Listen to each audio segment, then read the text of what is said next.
Kita beralih informasi lainnya, pemirsa, pengendara jalan raya di kawasan Lampu Merah, Jakabaring, Palembang, Sumatera Selatan diresahkan dua anak jalanan yang bermain hingga tiduran di jalan. Inilah video viral yang memperlihatkan dua anak jalanan yang sedang bermain di jalan raya yang telah membahayakan kedua ancal tersebut dan pengendara kendaraan yang hendak melintas.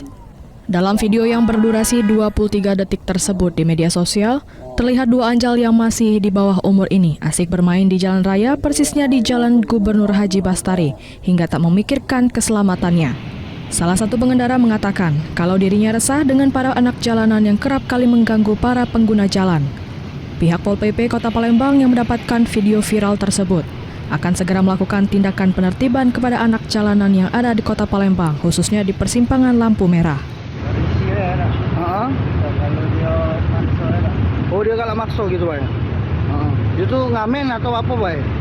Yang galak di lampu merah nih? Belum tahu juga. Gitu, Pak. Tapi kita resah gitu, Pak, bagi pengendara.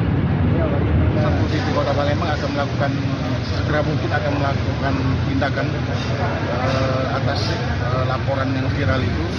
Kita akan tertibkan para pengamen, pembalap, pengemis dan sejenisnya di bawah over. Dari Palembang, Muhammad David, iNews melaporkan.